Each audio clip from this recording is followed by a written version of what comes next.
Hey, what's going on, Who Dat Nation? It is yours truly, TJ Jones, the host of the State of the Saints podcast. Thank you so much for checking out the State of the Saints podcast, where we talk New Orleans Saints.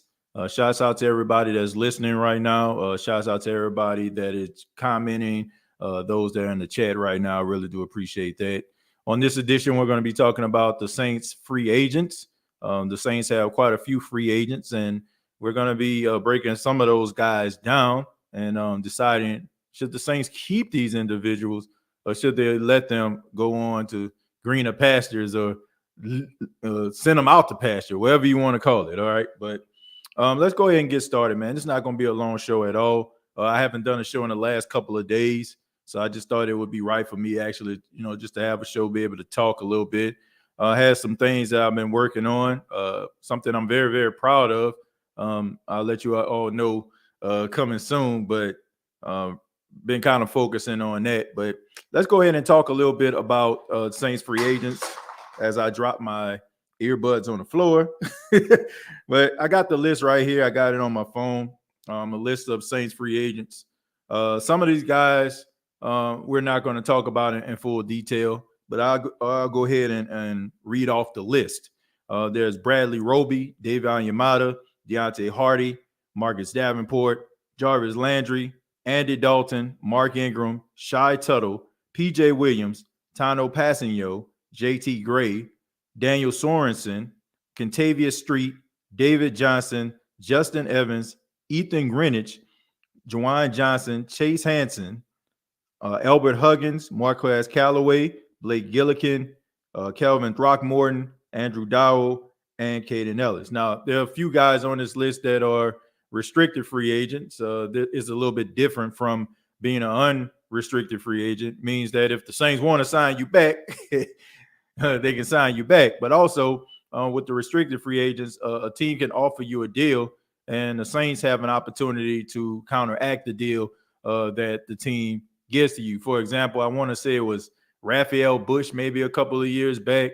I think a team wanted him, and the Saints made a deal, tried to bring back Raphael Bush, something like that. All right. But there's a few guys that are on the list that have that type of thing going. But for the most part, these guys that I mentioned were unrestricted free agents. But let's go ahead and we got to start at the position that's the most important in the NFL, and that's the quarterback position. Now, I think left tackle is as important as well, but we'll go ahead and start with the quarterback position, and that is Andy Dalton. Now, we know that Andy Dalton started the majority of the games last season for the New Orleans Saints. Some people would talk about the high completion percentage. People would talk about how he didn't really put the ball in harm's way all the time. But as for me, if I'm the New Orleans Saints, I wouldn't bring him back. I wouldn't. I think that you can get a lot better than what Andy Dalton has given you. And I don't want to be one of those teams that just fall into that trap, right? Just because a guy is playing decent, right? I just think that all these people that are supporting Andy Dalton, it just really sad. Not the fact that the dude doesn't have something you can, work with, but it's the fact that we as Saints fans, well, some of us have set the bar so low that anybody that can complete maybe 4 or 5 passes in a row, we look at them as the second coming. Look, Andy Dalton did okay, all right, all things considered. But I think that you can get much better quarterback play out of somebody else that's in free agency. And not to mention, Andy Dalton is not the direction that you want to go in if you're trying to improve your offense. I mean, you're not going to improve your offense with Andy Dalton as the quarterback. You're not going to put asses in seats with Andy Dalton as your quarterback.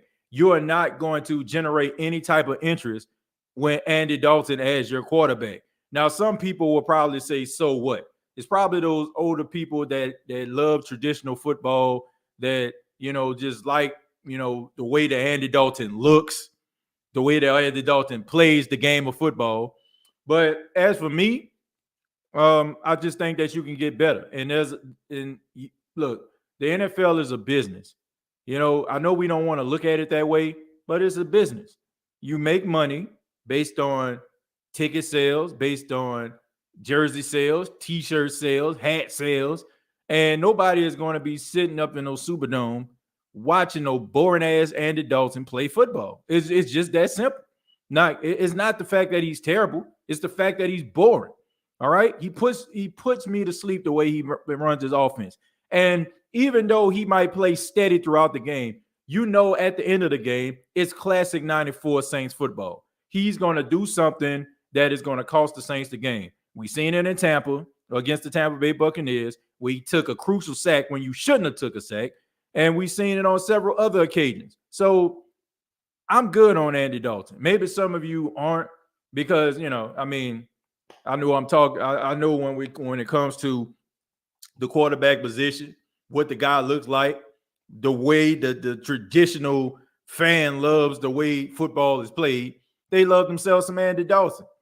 I don't get it, but as for me, I wouldn't bring him back. I think that there's some guys out there that you can bring in that could give you much better play than that of Andy Dalton and make it more exciting in the process. So Andy Dalton is not only a no for me, but I got to go ahead and dust off the hell no to the no, hell to the no.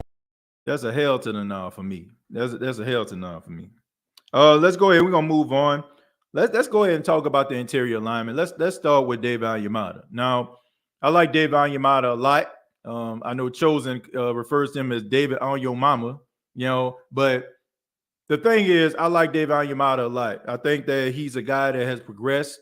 I think he's a guy that really kind of carved out a niche for himself as an interior lineman. Now, he did take a step back.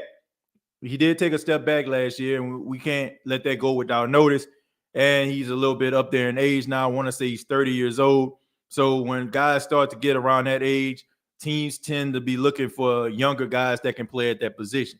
Now, I do feel like the Saints are probably going to sign a younger, or they're going to draft a younger interior lineman. But I think the leadership qualities that David Onyemata possesses, being on that interior line, I think that it will pay dividends for a younger guy. Now, I'm looking at maybe like a 2-year deal, maybe, but I think that you want to bring back David Onyemata. He has an ability. He can stop the run.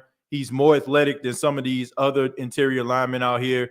And just because he had a little bit of a down year last year, I'm not ready to just throw him away, because he built up quite a resume for himself. And I think that it's worth him getting another opportunity and also getting another contract. The Saints signed him to a 3-year deal a couple of years ago. And, 2 out of those 3 years, I think he played outstanding. And I think that it would be great. Now, wouldn't surprise me at all if the Saints go to free agency, maybe bring back a guy like Sheldon Rankins again to go alongside of him, and maybe draft another guy. But I can see guys like Shy Tuttle maybe coming back, being in that rotation. I think Malcolm Roach may have played his way out of New Orleans based on how he played. I think he may be able to get some more money someplace else. But I like David Onyemata, and I don't think it's time to let him go. I think that he deserves to still be on his team. I think he deserves to get his contract extended. And I'll be shocked. Absolutely shocked if the New Orleans Saints don't bring back David Onyemata. I think he's a guy that's going to stick around for a couple more years. All right, as we move on, let's talk about Marcus Davenport. Marcus Davenport, this is one everybody's been talking about. If you listen to a lot of the media personalities down in New Orleans, a lot of people talk about his athleticism, his ability, and all that kind of stuff there. And he's a freak of nature. But I'm just gonna keep it 100 with you all. Like this is urban. This is borderline urban legend type stuff going on right here. Like when people talk about the Loch Ness monster, or they talk about Sasquatch you know, people like, man, I saw Sasquatch, man. I was in the woods with my kids and I was getting some firewood together, and all of a sudden I just seen Sasquatch just walk right past me, you know, or I was by the lake and I just seen a big old shadow and it was the Loch Ness monster. Like, that's kind of how I feel when it comes to Marcus Davenport. Like, everybody telling me how good he is, everybody telling me how talented he is, everybody telling me how he just dominating at practice and all that kind of stuff. But I just think that it's time, man. It's time to allow this guy to go wherever. Like, I'm. It's not the fact that I don't understand Marcus Davenport. I think we have to. I think we have to look at it from a certain perspective. All right, this guy played football at UTSA. He goes to the NFL. He has a life-altering injury that causes him to get his finger amputated. You know, and I also just think that maybe that did affect his confidence. The fact that he's always been hurt, the fact that he can never stay on the field. I think the last game of the season, I think he played defensive end, but he looked like he was a defensive tackle. Like, it would have been a shock to me if this dude went over 300 pounds. So I think that he got a lot of things going on, it seemed like mentally when it comes to football, that I think that he needs to work with. And I just think that the expiration date is look, it's time to throw it out. It's time to throw out the milk. Seriously. I do believe that, and I hope that the next team that he goes to, that he plays a lot better, because I don't want to just see some dude just walk out there and just be looking like trash. Right. I want to see this man continue his career, because if he has all this talent and ability that everybody's saying that he has, I would like some team to pay dividends. And I would also like for his pockets to pay dividends. You know, I would love to see that. But in a Saints uniform, all this guy has done is get hurt. All he has done, I'm sorry, it's still money. This guy was a first-round draft pick, which I think, in my honest opinion, was a mistake in the first place, because the Saints have a tendency of always going after these no-name school guys, you know, that you never heard of. And that's fine, okay? Because there are some guys out here that are extremely talented that come from smaller schools. But when you come from a smaller school and you have a reputation of being hurt, I mean, that don't just change overnight just because you get drafted, right? If you get hurt in college, there's a strong possibility you'll get hurt in the pros. So I got to say no to Marcus Davenport. Not the fact that he trash and he terrible. No, I just think that when you look at his injury history, okay, you count on this guy to be up and available based on his draft positioning, based on where you have him on the depth chart. He is supposed to be a guy that is supposed to be effective. But you went an entire season with only half of a sack. I can't let you have it, okay? You can talk about how dominant he is, but I ain't seen it. And it's not dominant. He hasn't even played, to be quite honest, he hasn't even played like an average NFL player. He's played below average. He played like he's one of the worst defensive ends in football. And I am not going to be giving money to somebody just based on potential, right? Especially since the Saints really need some help on that line, all right? I mean, we know about them not being able to get pressure on the quarterback, so that can be somebody else's spot that can be wreaking havoc. Somebody like Carl Granderson, somebody that deserves a contract extension, not a Marcus Davenport. If we talk about potential, once again, I haven't seen it. Let me go ahead and read some of your comments, and then we'll talk about someone else. My dog says it doesn't matter if he is boring or not. It's the fact that he sucks and we can't win with no Andy Dalton. Well, look, I think it has a lot to do with the fact that he's boring, in my opinion. I don't think he sucks. Like, sucks is, you know, he throwing interceptions left and right, can't read a defense. He has some good qualities. I'm not going to just completely just poo-poo on Andy Dalton like he just straight hot garbage. He's not. He's just boring. He's boring. He's uninterested, and he played like, I want a quarterback that plays with confidence. Andy Dalton doesn't play with confidence. Andy Dalton, to me, plays like a guy that is just trying to keep his job. You ever been around somebody like that? You know, you're working in substandard conditions, people frustrated, people angry. You get a couple people like 9, 10 guys that agree with you and like, man, we about to go up here and we about to march to the office right here. And we about to tell them, man, we ain't about to take this no more. And then there's that one guy in the corner like, come on, man, let's go. And be like, I don't know, man.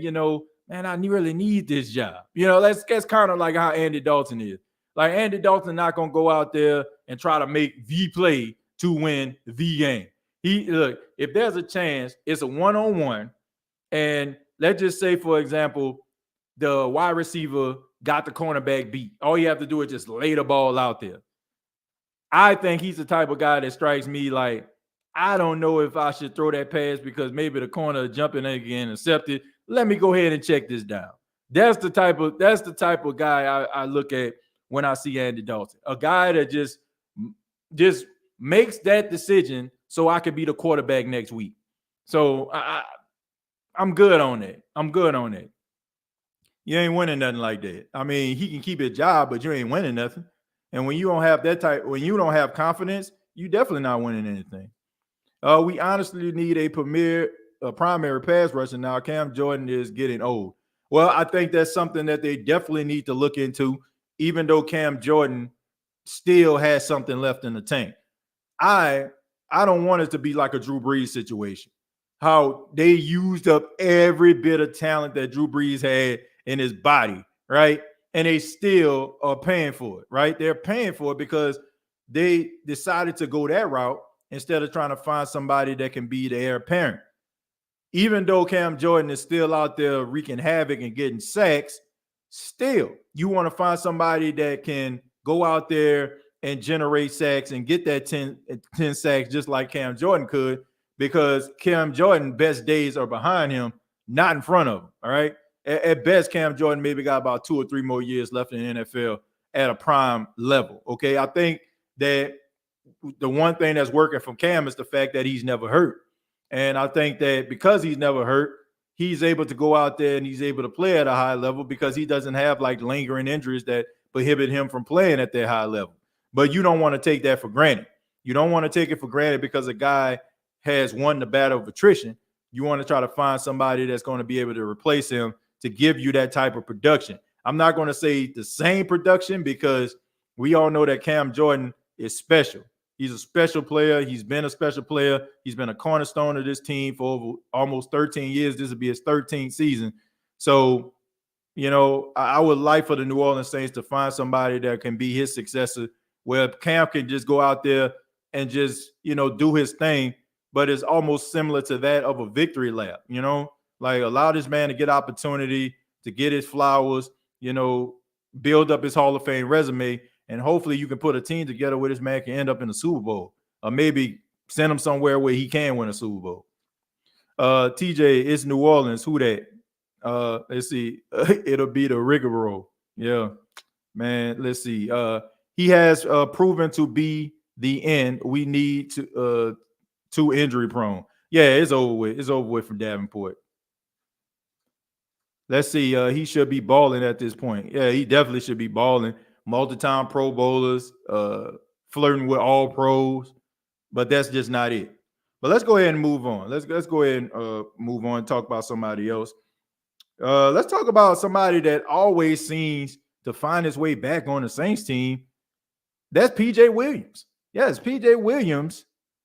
Let me make sure I'm being correct. Yes, he is an unrestricted free agent. Now, we all know that PJ Williams is the king of the one-year deal. All right, we've made jokes for years. I mean, I know I have, about PJ Williams knowing where the bodies are buried. He must got some incriminating pictures of somebody on the coaching staff because this guy always seems to find his way back to the Saints team. Now, this was when he was out there just getting smoked like brisket, burnt like a biscuit. I mean, he was out there just getting torched on the outside.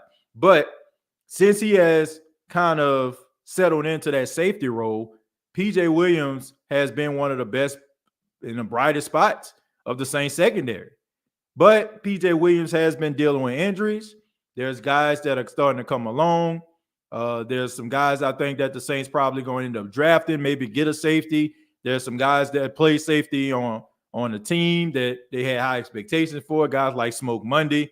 So maybe this would be the year that the Saints finally decide that they want to move on from PJ Williams, and he finds himself playing for the Denver Broncos. Nah, but seriously, man, I think that this might be the year that PJ Williams doesn't get re-signed by New Orleans Saints.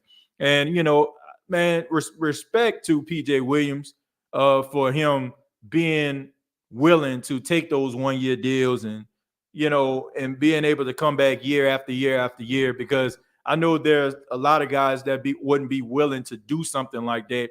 They will want more of a long-term commitment.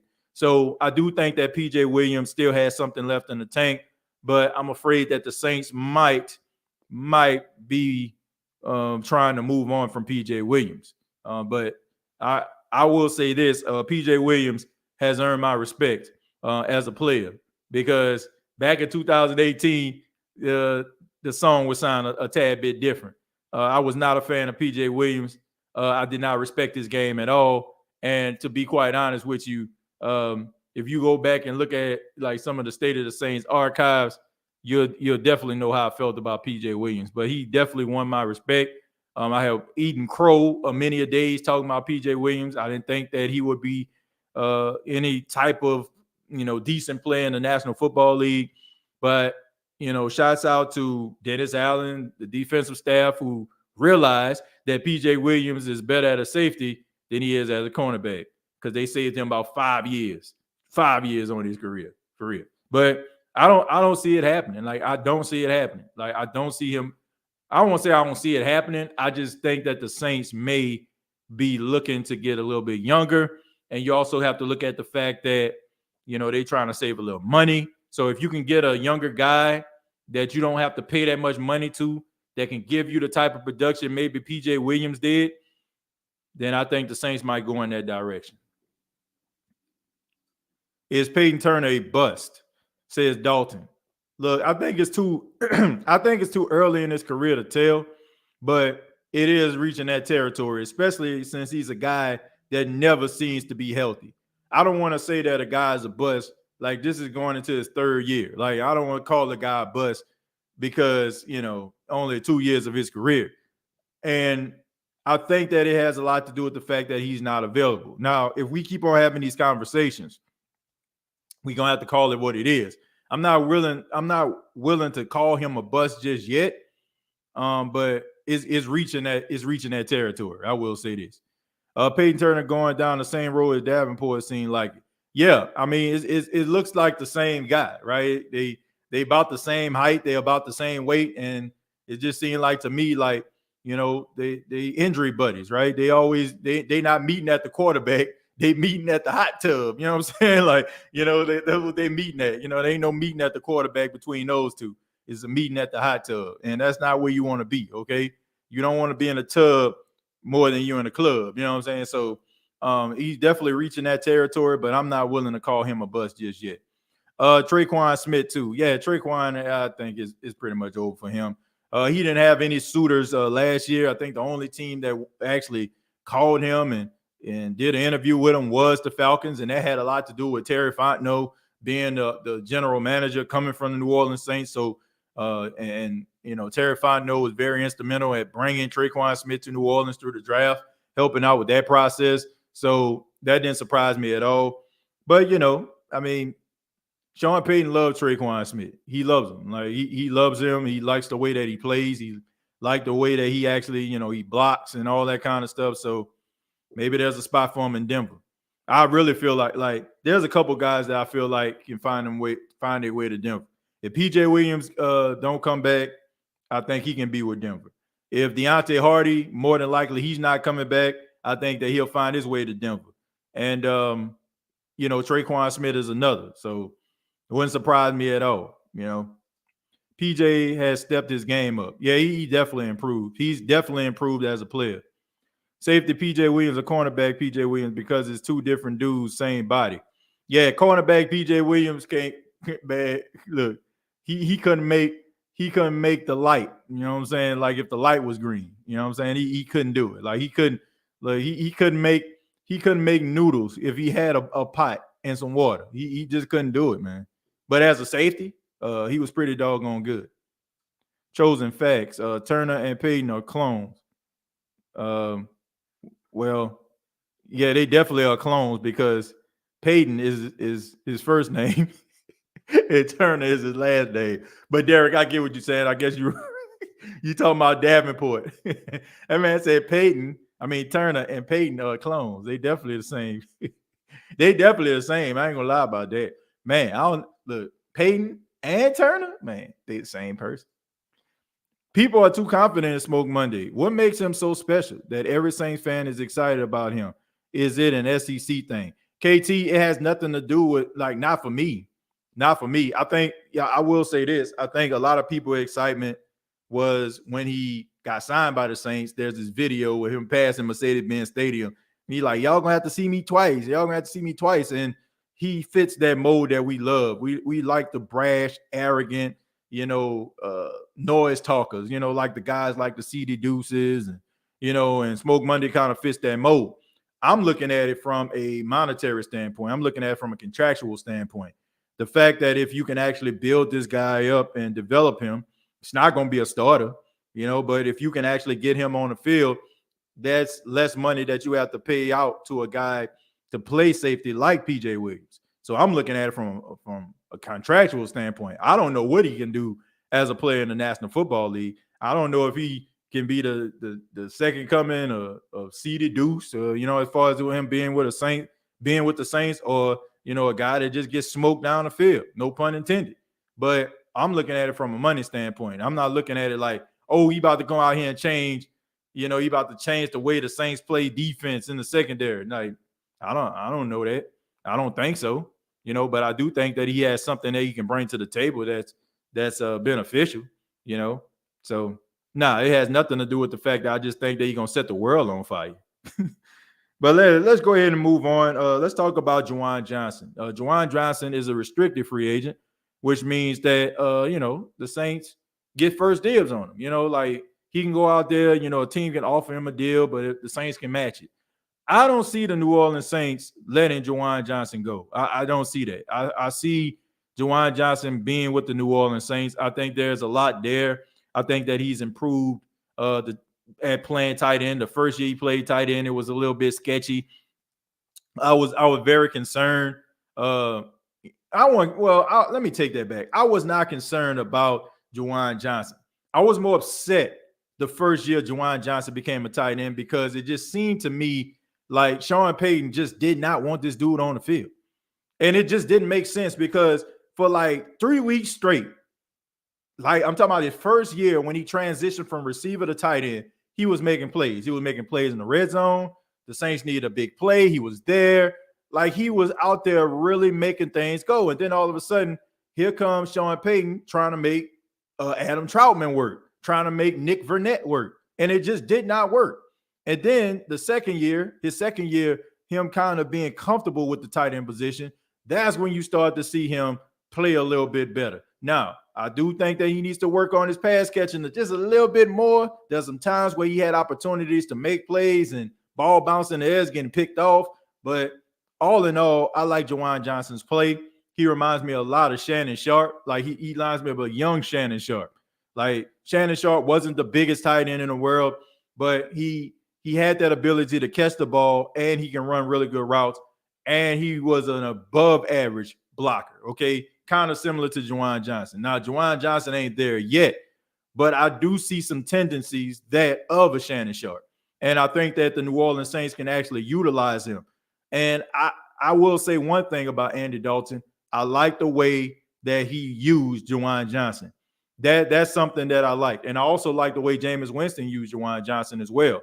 So I definitely would bring back Juwan Johnson. I think that he should be top priority when it comes to like some of these contracts, because he definitely deserves to get a contract and be with New Orleans. Now I'm looking at maybe like a 2, maybe a 3-year deal, but I definitely feel like Juwan Johnson has a place on the New Orleans Saints team.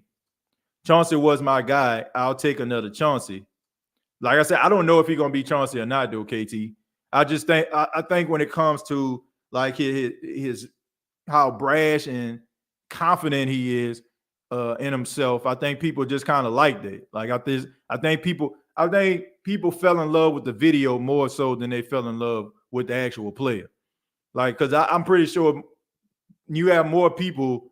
You have more people that probably watched that video than they ever seen Smoke Monday at Auburn. Like, I'm pretty sure you watched them play at Auburn because Auburn and LSU, of course, but I don't think that it was to that magnitude. I don't think people was like, man, we should get Smoke. I didn't really see his name really come up until I seen that video, him passing Mercedes-Benz Stadium and him yelling out, like, y'all gonna have to see me twice. And then all of a sudden, like, Saints fans fell in love with him because he was talking about the Falcons. It don't take much for us to fall in love with you. Just do something to hurt a Falcon fan, and we okay, right? I mean, you think about it. Like, what's the picture everybody remember? It's two pictures. C.J. Gardner-Johnson folded his arms in front of Tom Brady and him kicking the logo of the Atlanta Falcons, right? I mean, Drew Brees. So, I mean, one of the moments, he had several moments, but everybody remember the spinoff against the Falcons. So it's just the fact that, if you can disrespect the Falcons or make a Falcon fan feel hurt, like, you're going to forever be a hero in the eyes of the Who Dat Nation. PB says, it's the name and attitude. My favorite undrafted free agent. Yeah, like I said, I just think it's the name. It's the name. It's the video. I don't think it had much to do with the play. I just think that people just like the fact that he disrespected the Falcons. Smoke says he's a box safety. Then he gonna fit in quite well then, because that's all the Saints want. That's all they want their safeties to be. PJ do not cost the team much money. Yeah, he may not cost the team much money, but because he's been in the league as long as he has, there's a certain amount of money that he is supposed to get. Okay, like there's this veteran minimum. Like, when you're in a league, I want to say 3 to 5 years. It's like 3 or 5 years. I can't remember, but there's a certain like price tag that I want to say 5 years. I want to say 5, but he kind of falls in that category. And I'm just saying, like, the way that the Saints are trying to maneuver and finesse bread, I'm just saying, what would you rather do? Would you rather go with a guy that has some potential, that's young, and he's going to be on a rookie deal for a minute? A guy that has that potential, but the guy that's under him has the chance of being even better than he is. I'd rather go with the young guy with the potential that costs less. I just need Smoke to hit like Sammy Knight. Jawan has the Cam Jordan energy, and he's a stud. We need him. Yeah, he definitely kind of strikes me of a Cam Jordan type. He's a funny guy. He's kind of witty. Life of a party, you can tell. Big personality. So how many tight ends we need on a roster? Yeah, you need at least about 3. You need at least 3. Okay, you need one that's, to me, I'm just saying, in my opinion, you need one that's going to be a primary pass catcher. You need one that's, a blocker, right? You need one that can pass catch and block. Case in point, Benjamin Watson, right? Benjamin Watson, good pass catching tight end. Then you had Josh Hill, who was a good pass catcher, but much better blocker. And then you have a guy that you probably use in jumbo sets, right? That's like, Hoomanamanui, the guy, Michael Hoomanamanui back in the day. I hope I said his name right. A guy that's a really good blocker, probably using the red zone, throw the ball up, he probably going to catch it. So I say about 3. 2 you normally probably use in a game. The pass catching tight end and the tight end that can block pretty well. That also can catch a pass or 2. Let's go ahead. Let's go ahead and read one more. Let's go ahead and go with one more, and then we're going to go ahead and get up out of here. Let's go with someone that a lot of people, are very high on right now, and that's Caden Ellis. Caden Ellis, he was, I want to say he was a 7th-round pick coming out of Idaho, a potato boy, if you will. Played a lot on special teams, made some plays, throughout his career. Had some injuries, but this year seemed like everything just seemed to come on. Now, this is a tough one for me. I know some people are like, man, what are you talking about? Caden Ellis, man, he played outstanding. But all I'm saying is this. All right. I have issues with Caden Ellis because Caden Ellis is always hurt. Like, the reason why Caden Ellis wasn't playing is because Caden Ellis was always hurt. Like, he had a spot on special teams. but he just never could stay on the field. So I'm just saying, like, he had 1 year that was anointed by the gods that allowed him to play well. This is tough. This is tough, man, because you run into two things. One, if I don't sign this guy, will he go somewhere else and just completely dominate and not just look like an absolute fool?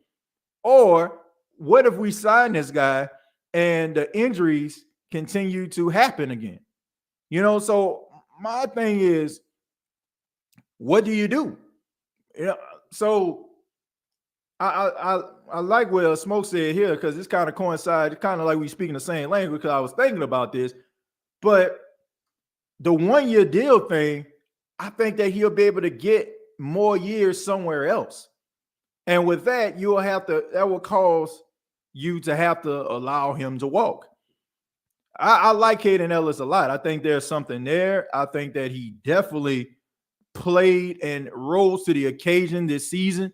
But my question is, how often are we going to be able to see it? How often are we going to be able to see this dude play at a high level like this? So I'm a little bit concerned, not his play, because when he's out there, like even when he had the injury history, even when he'll play a few games and get hurt and then come back, he always did something that stood out. Like last year, right? Should have been an interception against the Tennessee Titans. That came off a hit, him hitting Ryan Tannehill. If you remember, he hit Ryan Tannehill. Marcus Williams intercepted the ball in the back of the end zone, right? But it should have been an interception, and it came off him making a big hit. So every time Caden Ellis is in a game, that he's there. He reminds me of Craig Robinson. Like he's a little bit better, as far as the linebacker position than Craig Robinson. But Craig Robinson was very limited, but he will give you everything that he has. And that's the same thing with Caden Ellis. Caden Ellis has really good instincts. I think he's a guy that can be a double-digit sack linebacker. I don't look at him as one of those linebackers that can run in coverage. I think he kind of struggles with that. But I think that there's some good qualities about him that would have him stick around. Now, this is tough for me, because if I was to let him walk, if I was a GM, if I was to let him walk, I would look like a complete idiot, I think, if he goes out there and ball out. So I would sign him back. I would sign back Caden Ellis, because I think that there's something there. Now, long-term commitment, no. I'm looking at, I wouldn't give him 1 year smoke, but I'll give him 2.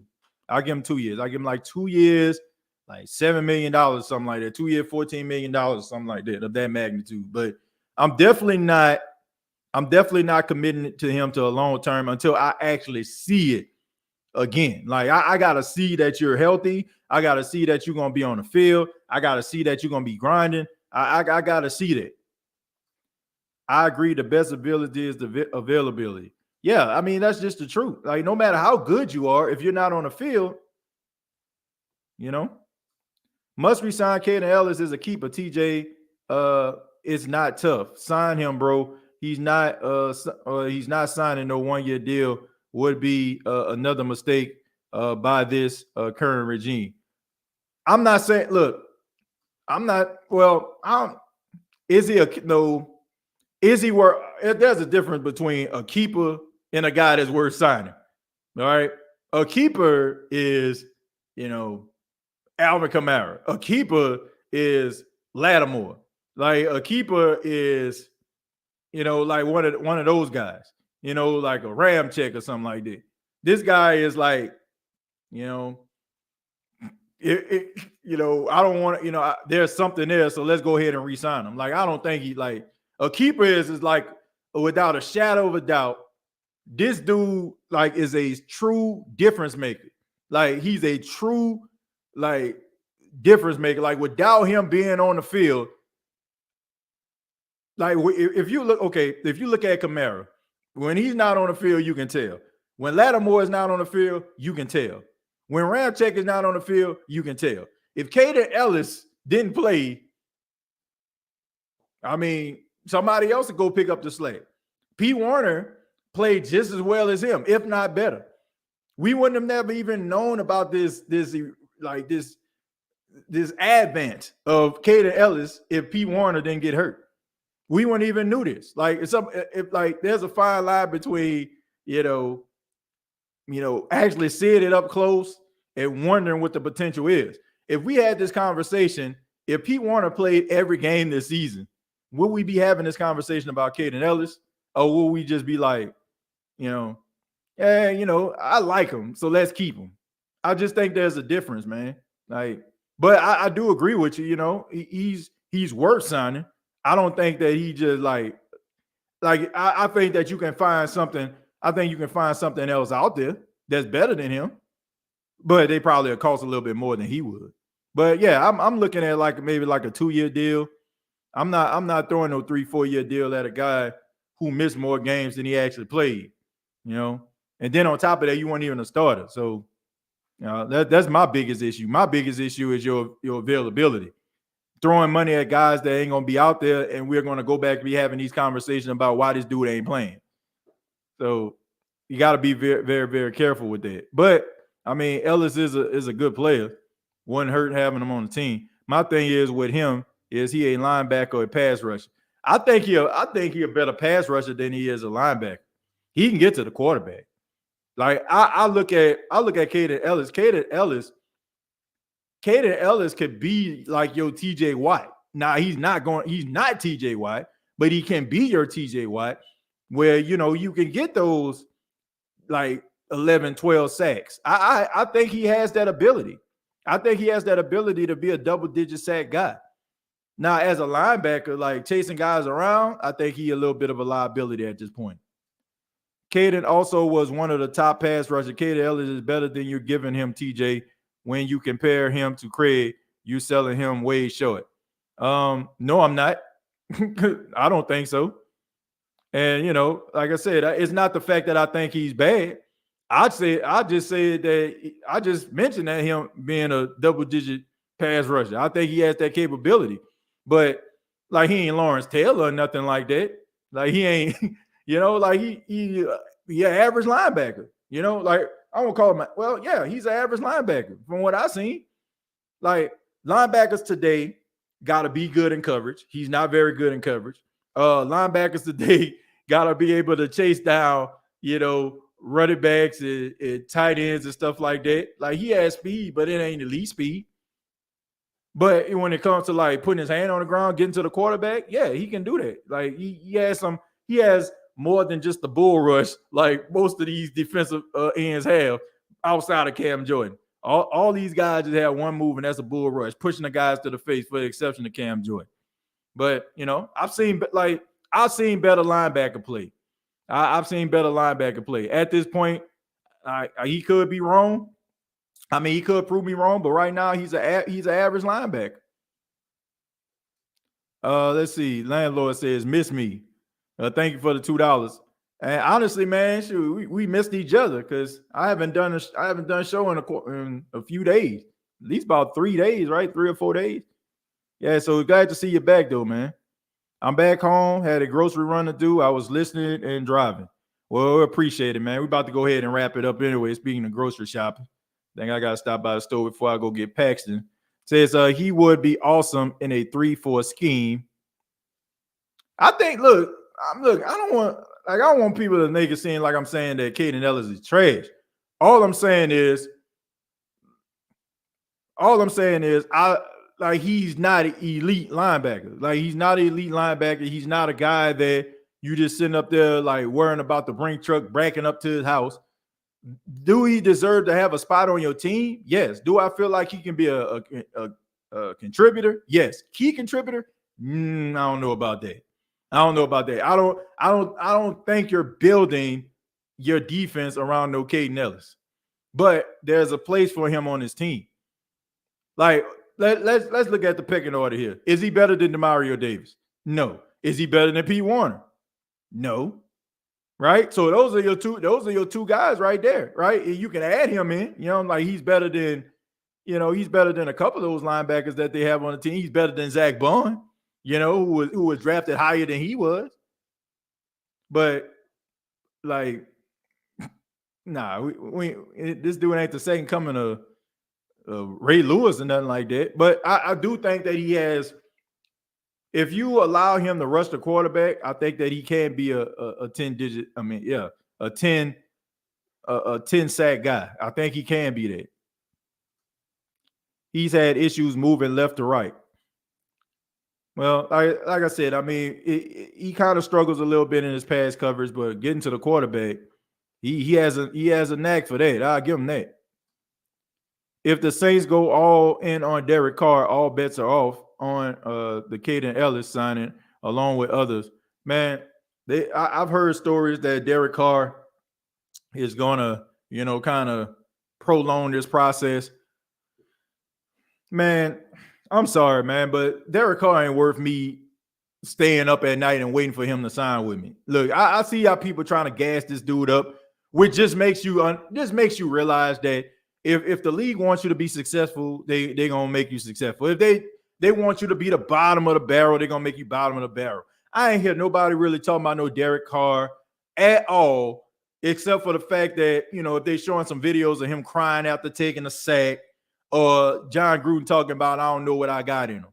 Now all of a sudden, like, he supposed to be the greatest thing to slice toast bread, and I supposed to just completely, like, just forget about all of the bad things and terrible things that you said about the guy, because now you don't have nothing to talk about, and he's the highly touted free agent. All I'm saying is, I like Derek Carr a lot as a person. I think that he's a good person. I think that he's a decent quarterback. I think he's above average. But if he is trying to get wined and dined, because I really feel like this is one of the first times in his career, in his football life, he's been wined and dined by anybody, and he's just trying to take advantage of the situation, go and move on to somebody else. Because if everybody's telling me that Derek Carr can't lead you to the Super Bowl, why in the world am I going to be sitting up here worried and losing sleep over a guy that's not going to lead me to a point that I want to be and that I want the quarterback of my team to lead me to? So if he's not that guy, then you might as well go draft yourself a guy, or maybe sign somebody else. I'm not that impressed, man. I'm not that impressed, and I'm not losing no sleep over no Derek Carr. As much as I like him, as much as I think that there's something there, I'm not losing no sleep. It's just that simple. And some people act like this man about to just come in and just wreck shop, and I don't know, man. I don't know.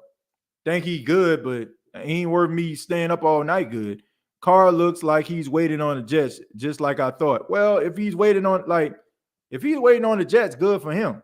That's great. That's awesome. But that's what he want. But I will say this, based on his personality, based on his mental makeup, that can be a problem, right? Because if if people are talking about you crying after you take a sack in Vegas, imagine how it would be, an entire stadium of MetLife is booing the hell out of you because you just threw an interception. Like, are you going to be able to, deal with that? Some of the greatest quarterbacks that have come through the spot, right, have been booed by Jets fans, right? Have been booed by the New York fans. So I don't know, man. I don't know if he has I don't know. I don't know if he has the mental makeup to be able to deal with that. I wouldn't. I mean, hey. And Michael Thomas has only been in 10 games total out of 3 years. Yeah, that's terrible. That's terrible. Now, if we get Derek Carr, that would actually probably free up money the way that we structured the contract. TJ, nice picture of your son in the background of your wall. Oh, yeah, thank you. That's a sketch artist. I was working at an event out in Conway, South Carolina, and she was sketching pictures, and she was nice enough to sketch a photo of my son. And then also behind me, there's a picture that my wife and son gave me on Father's Day last year. So, yeah, man, y'all know, man. Y'all know I love my family, man. They're the most important thing to me. It's the reason why I do what I do, and, I try to put my best foot forward. I appreciate that. Yeah, which I love doing this show, like I said, and I like the fact that, you all see that, which, we're going to have some things coming soon, man. Some, like, I got some things in the works, you know what I'm saying? I think that you all going to enjoy pertaining to this studio. Bottom of the roster, guys, but he can be replaced. Needs those high motor guys, but not losing sleep if he leaves. No, I won't say he bottom of the roster. No, he ain't bottom of the roster. I'm just saying, like, I'm not, like he isn't like top tier. Like, can he like build off the momentum and just completely have me eating crow? I think so. But there's a lot of things to his game that he needs to work on. Juwan Johnson is more valuable than Kaden Ellis at this point. I would say that, based on the position. I would say that. Carr better start being realistic because sooner or later these invites are going to stop. I don't think so. As long as he's out there, people going to keep on trying to acquire his service. Belichick would turn him into a all-pro. I agree with that. And Craig not had double-digit sack ability. Man, TJ, I'm going to respectfully disagree with you. Let me see. Ellis is above average and better in coverage than you giving him credit for. Are you trying to start an argument with me or something like that, man? I just said the man is good in coverage. I said the man is a good pass rusher, and he's like a little bit below average when it comes to coverage. I don't know what you're watching or if you're just trying to have a back and forth with me, but I disagree with you. I'm sorry. Like anybody will tell you, like even professionals would tell you that he lacks in pass coverage. This is no surprise. Like you don't have to take my word for it. Just ask anybody that actually watches this team. Like, and most of the people that's in media will tell you that he lacks in coverage. That's one of his limitations. It to say that he won't become that, then I'm not saying that he can't become it. I'm just saying as of right now, he's not. But hey, that's just me. And I actually, never mind. And it's like Lamar Jackson will Lamar Jackson, I guess was what you're saying, will not be a Raven. The blood in the water is there for Lamar Jackson and the Ravens. Honestly, that's up to him. It looks like he's going to go somewhere to the Jets. Well, it's their loss, man. It's their loss. This guy's done a lot in his career, including win league MVP. And if you don't want to pay this man his money, then fine. Let somebody else go out there and him win a bunch of games for them. Carr is a top 5 quarterback in the league, good accuracy and a fantastic deep ball. How is he not elite with that skill set? Who's better besides Mahomes, Wilson, Rodgers, Allen, or Herbert? Absolutely no one. Well, I ain't never just did a list, but I'm pretty sure if I did, Derek Carr's name wouldn't be in my top 5. He wouldn't be in my top 5 at all.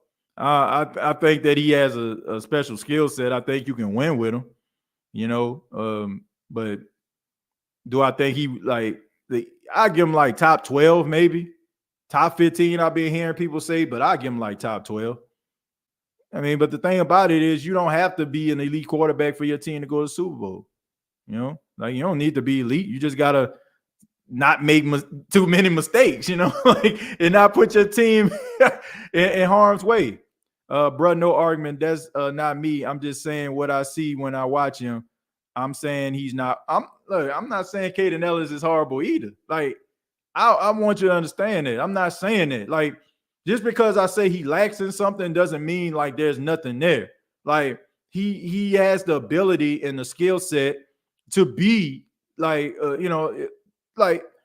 has the skill set to be a part of your team. And what I'm saying is he's not the best linebacker on the team, which if Demario Davis, for example, was up for a contract, right? That's something that, I feel like is worth, okay, man, because we know what Demario Davis is to this team.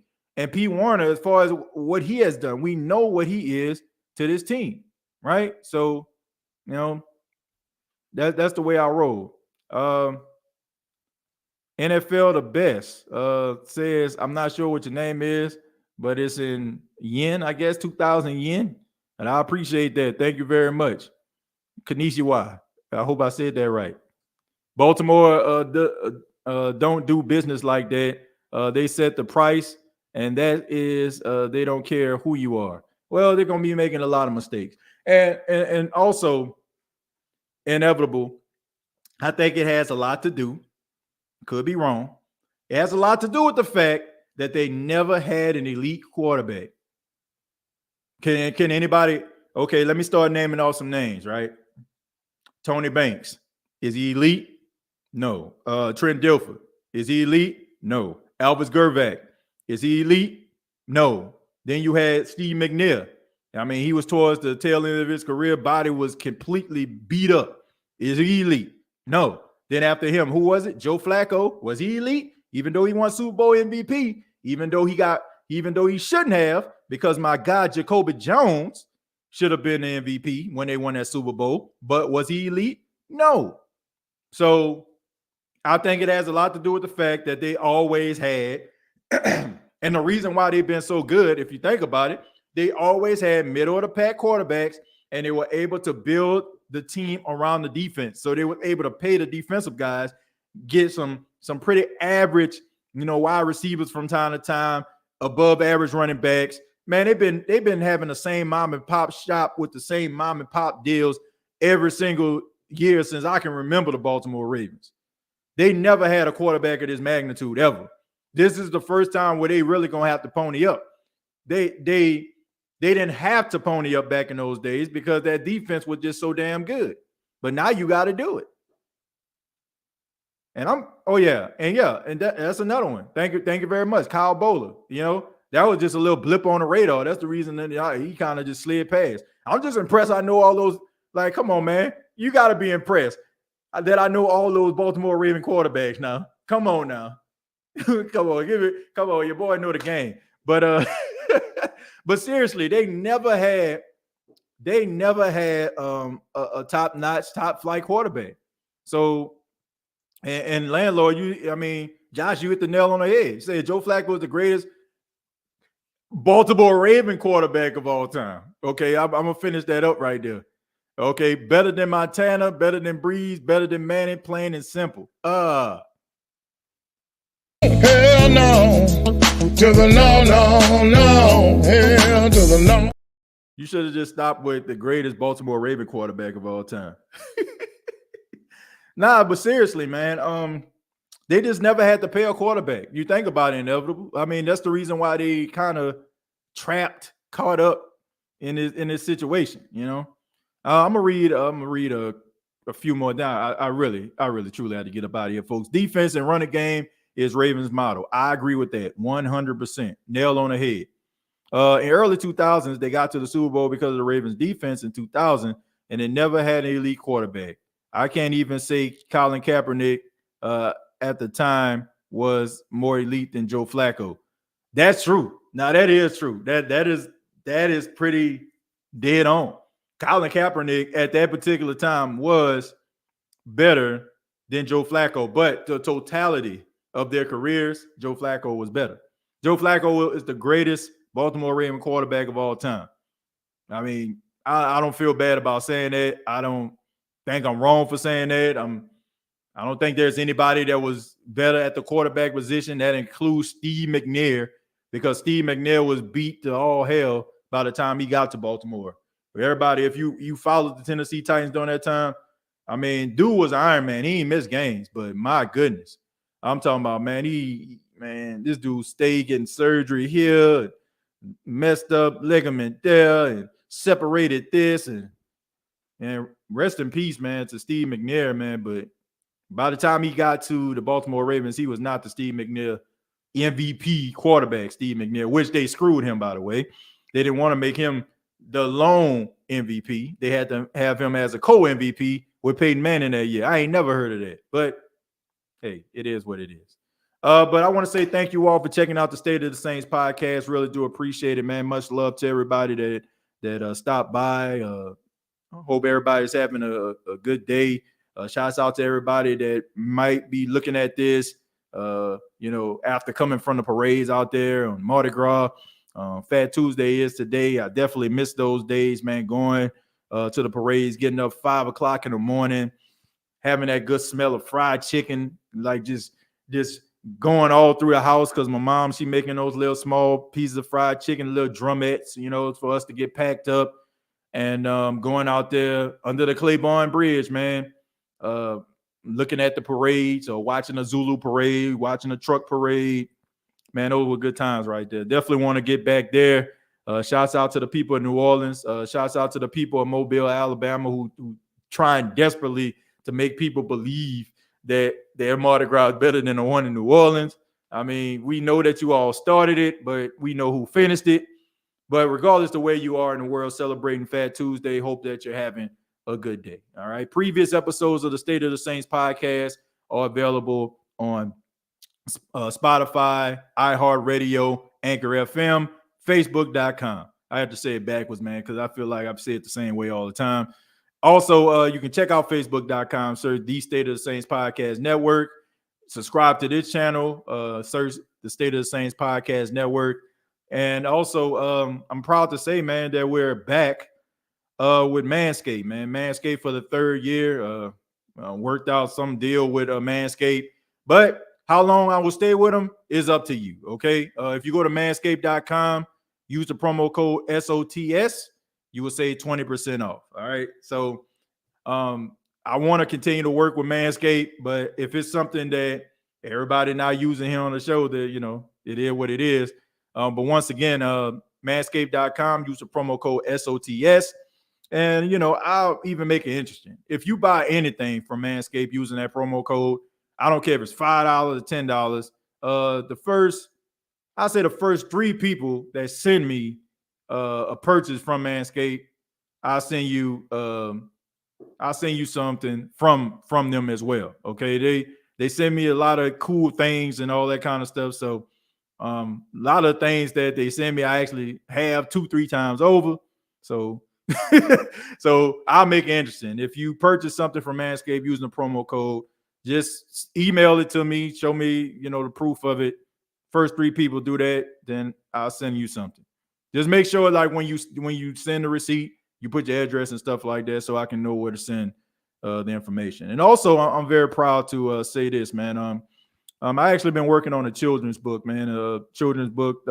Just wrote my first children's book a couple of days ago, man. It's entitled Paxton's 2 Left Shoes. Okay, I'm trying to do something a little bit different. I've always been into writing, and I just thought it would be interesting for me to actually start writing, children's books. So I'm working on this first book. It's going to be a series, featuring my son as the character, but definitely going to be working on that. So when that comes out, I'll let you all know. It's in the works right now.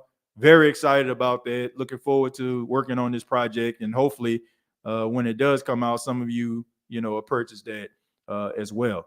But thank you all so much. Have a good morning, noon, night, whatever you're checking out this podcast. And like always, all I got to say is